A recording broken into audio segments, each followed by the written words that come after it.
Alright everybody, I'm Logan Alec, I'm a CPA, and this is my stimulus update for Saturday, May 9th. So Pelosi was on C-SPAN yesterday hinting at the price tag of CARES 2, and she was coy. Very coy, as you'll see when I show you the clip. But first let me say something. A lot of folks in the comments are saying that I'm so negative about the $2,000 a month proposal and I don't care about people who are struggling, and that's not true at all, okay?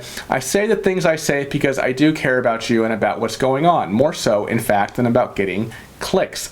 I don't put out headlines like $2,000 a month coming soon, and I come down hard on mainstream media and other YouTubers who put out stuff like that, okay? Because as a financial professional, I've seen people make rash decisions because they thought they were going to come into some money, okay? They were quite confident, or at least fairly confident, that they were going to get a raise, for example, so they spent money and they made financial decisions as though they already had the money in the bank. And guess what? The money never came. They never got that raise they were so sure of. They should have been penny pinching, right? Not counting chickens before they hatch and spending money they didn't have. I can think of another situation. This wasn't with a client. This was a friend who told me about what happened. But basically his father had passed away some time ago. Mom was in her last year of life. He thought that certainly mom had at least some money she would pass down, right? And when she passed, he was thinking he would get a small windfall. They never really talked about it, but turns out, nope, mom was broke. And he made some spending decisions that year that he wouldn't have made if in the back of his mind he wasn't thinking about the little bit he expected from mom, right? Now, I'm not saying you're going to go on a huge, massive, bankruptcy-inducing spending spree in the middle of a crisis, but having things like $2,000 a month in the back of your mind can cause you to splurge a little bit, right? To spend that $100 that perhaps you should have deposited into your Webull account by May 11th to get 2 free stocks. Point is, I don't want any of you to read all this stuff and watch and listen to all this stuff about the $2K a month coming soon and think that, oh, yeah, you know, this is going to happen, okay? Rather assume it's not going to happen. Make the right financial decisions now, you know, assuming it's not going to happen. And frankly, as you all know, I think there's a 0% chance of something like the Emergency Money for the People Act happening unless the virus gets a lot worse or the murder hornets swarm across the continent, okay? Realistically, there might be another round of direct payments, one off, maybe 2 off, right? But not these monthly, essentially universal basic income proposals for months and months and months, okay? So conduct your financial affairs as though you're not getting another stimulus check at all, even though it's possible there will be another round. But always plan for the worst, okay? Now, shifting gears, I want to tell you about something that Richard Neal, we've talked about him before. He is the chairman of the House Ways and Means Committee. CARES 2 must pass through this committee, okay? So Neal, as chairman, is obviously someone who wields a great deal of power. He has a very strong voice in the House as chairman of Ways and Means. Now, I know many of you are on SNAP benefits, so I know you want to hear this. Neal did confirm that expanded SNAP benefits will be part of the Democrats' proposal for CARES 2. Okay, what exactly that looks like, we'll have to wait and see. Now, let's move on to Pelosi. Pelosi basically hinted that CARES 2 could be in the multi-trillion-dollar range in terms of a price tag. Someone pointed out to me that a few mainstream articles were saying that the price tag of the Democrats' proposal for CARES 2 would be $800 billion. No, that is not true. If that was true, they'd have nothing left, right, after McConnell's through with it, right? Like I've said several times this past week, Democrats are going to come out with something huge because they know it'll have to be pared down. But take a listen to what Pelosi had to say. She's being kind of tight-lipped here, but she still dropped some hints here in this video. Check it out. With all of that, Madam Speaker, is there an estimated price tag? We're working on it. Big. $1 trillion? $2 trillion? You're getting warmer. After hearing that, I kind of feel like a kid before school gets out, right? I'm so anxious to see what is in this CARES 2 proposal so I can pick it apart, go through it piece by piece right here in the channel for you all. Hopefully early next week we'll see it and I will be having a chance to do that. But now let's talk about Trump. So in a meeting yesterday with Republican members of the House of Representatives, Trump said some very telling things, okay, about where his mind is at. The entire video is 98 minutes long. A link is in the description if you have some time this weekend to check it out. But here are some key takeaways I had in my notes. So Trump kept using the phrase transition to greatness. And he seems to really like it, right? And you can kind of tell why. It kind of has echoes of his campaign slogan, Make America Great Again. So we might be hearing more about this transition to greatness in the weeks and months to come. Now take a listen, by the way, the audio is not very good in this original video, but take a listen. So we're looking at the transition to greatness, and I think it's starting right now.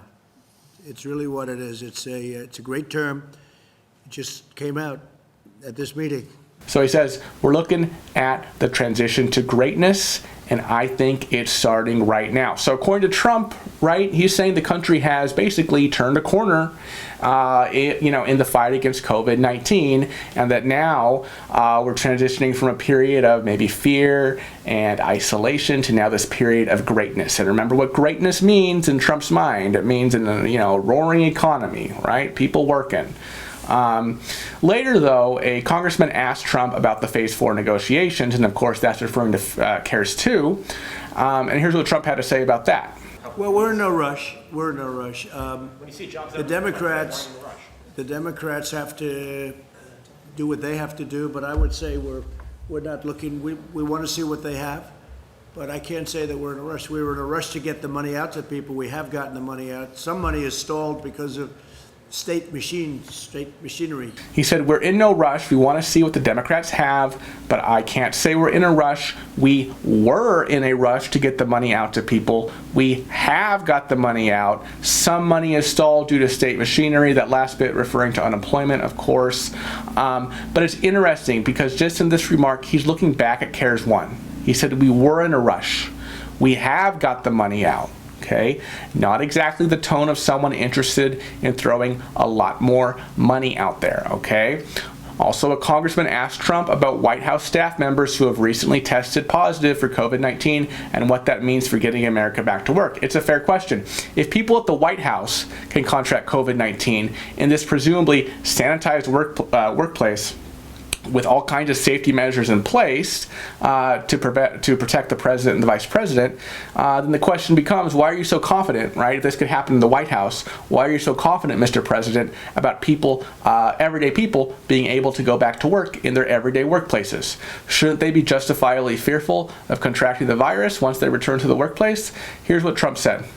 Mr. President, but if this can happen here at the White House, 2 people tested. It can happen anywhere. It can happen. So You see where it happens. Still confident going back to work then? No, because then it would happen anyway, whether you did go back to work or whether you didn't go back to work. In fact, I saw a statistic come out of New York yesterday that was pretty strange, that most of the cases are coming from apartments and coming from home. He says you can catch it anywhere, whether you did go back to work or whether you didn't go back to work. And then later in the video, he talks about some statistic he saw that most cases come from apartments and homes.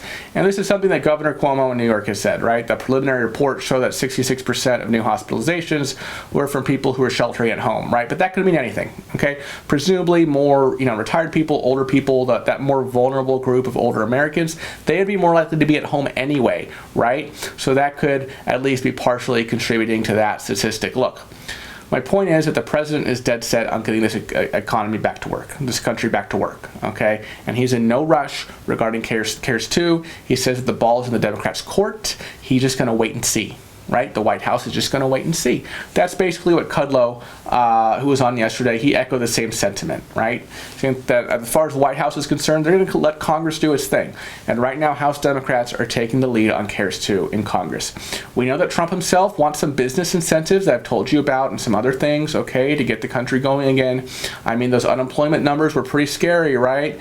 And it's an election year. And on that point, I've heard a lot of chatter in the comments about how maybe, Trump will cave in and do the $2,000 a month stimulus for 12 months, right? Because it's an election year and, he thinks that'll be good for him. But think about it. How would that make, Trump look, right?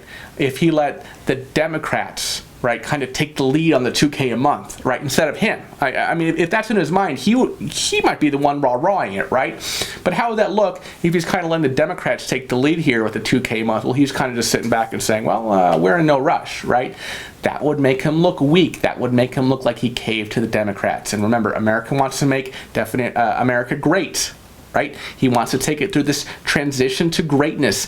And in his mind, what is greatness? In Trump's mind, greatness is a roaring economy, not a welfare state. Okay?